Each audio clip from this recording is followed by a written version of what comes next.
How you guys doing? DeLacy Howard here with Third Movement. If I look away, it's because I have the light on and it's in my eyes, and I'm seeing the little white things you see when you're getting blinded. But today I want to talk about the morning after pill.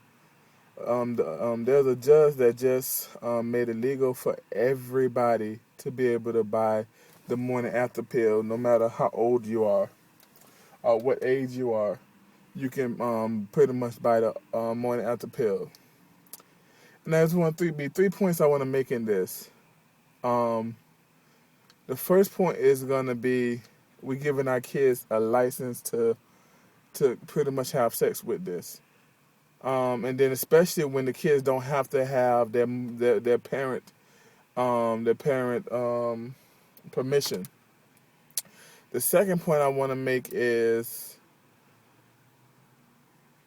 we have to start talking to our kids about sex in a real way.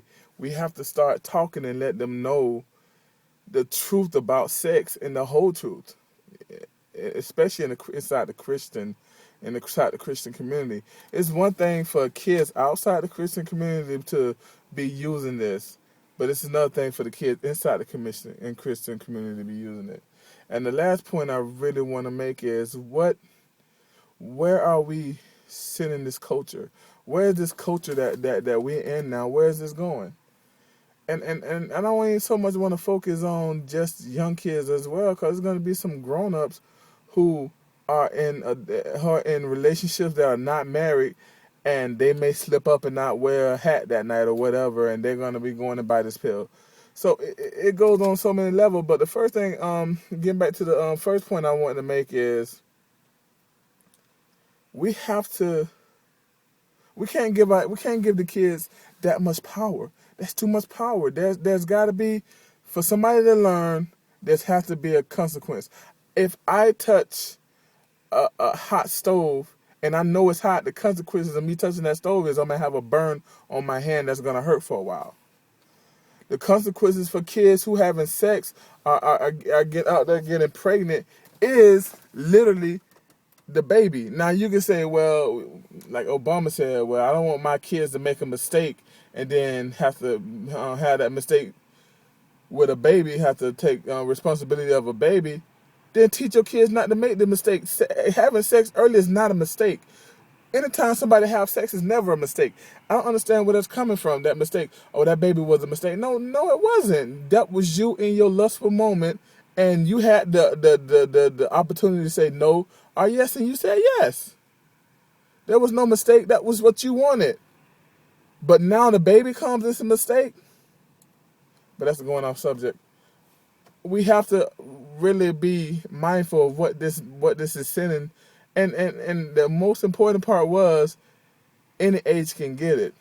We're finding out nowadays that most men are looking at pornography at 8.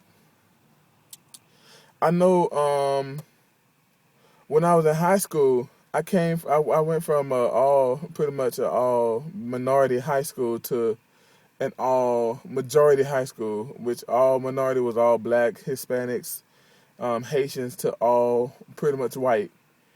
And when I got to the white school, there was the kids was like bragging and boasting that they had started having sex at 12 and 14, and I'm like, wow.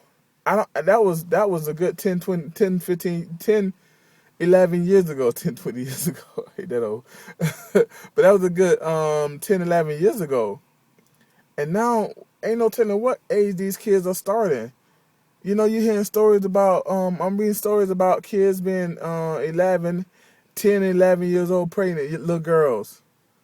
That's sad. And now what we're saying is, instead of preaching abstinence, instead of preaching sustain yourself from sex, we're preaching have it, but there's a magic pill now.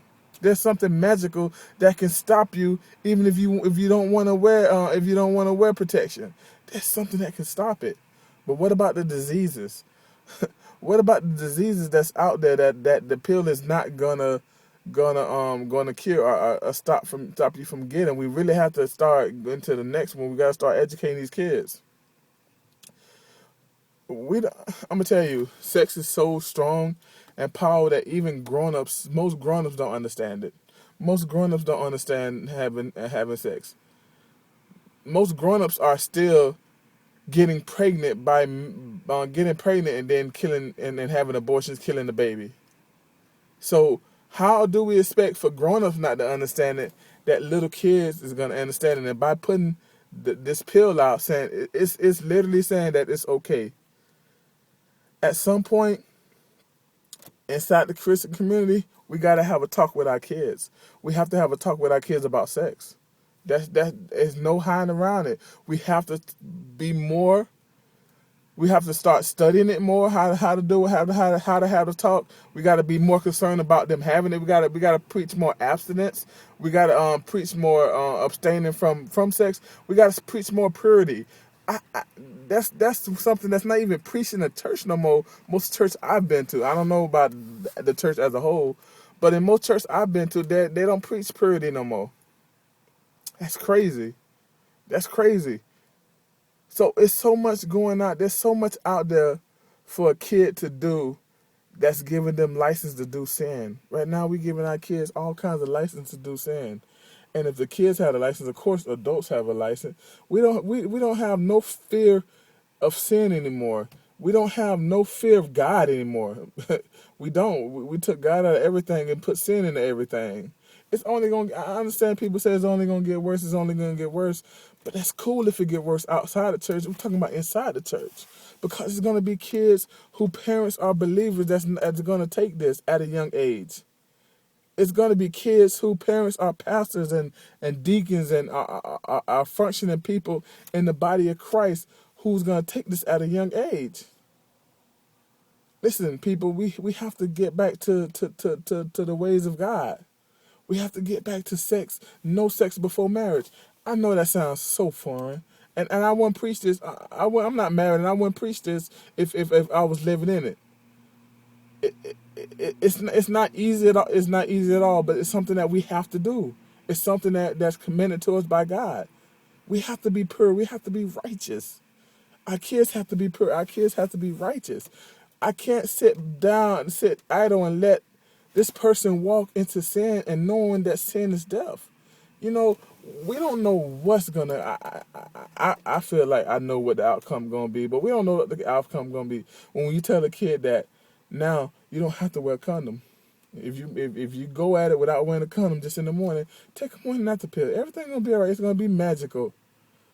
AIDS is gonna go up. That's something that's real serious already, especially in the black community. And now we might see in the black community, because there's a saying that the most dangerous place for a baby in the black community is the womb, and that's true. The way that the black women and men who are being a part of it are murdering these babies. It's murder. I don't care how else you feel about it. Whatever. Don't subscribe. Don't like. I don't care. It's murder. It's murder. We are killing babies. Even that morning after pill, we are killing babies. We killing the. God said He made us in His likeness and His image. We are created. We are creators. The angels can't create. Satan himself can't create, but we can create. We are made in the image of the Creator, and we can create. We're creating life. When man and woman get together and make a baby, we're creating life. And when we take this morning after pill, we literally stopping the creation. We're literally stopping the creation moment. We literally are. We're stopping that power of being created. So we're putting ourselves on the level of demons and demons and the devil, not creating. The first commandment Adam had was go and be fruitful. Go and be fruitful. That was one of the first commandments Adam had. But we're stopping that. We're stopping that first commandment with this morning after pill. I don't really want to get too deep in this. Maybe I'll do a study on it. But if you're a Christian parent, I'm talking to you. If you're a Christian parent, have that talk with your kids. Let them know that the morning after pill, or even going into a store and getting the morning after pill is unacceptable. It's not like God. It's nothing like God. We're made in the image of God, but we lose that image when we start doing stuff like getting the morning after pill and stop the creation process. All right. The Lacy Hall. Third movement. I'm out.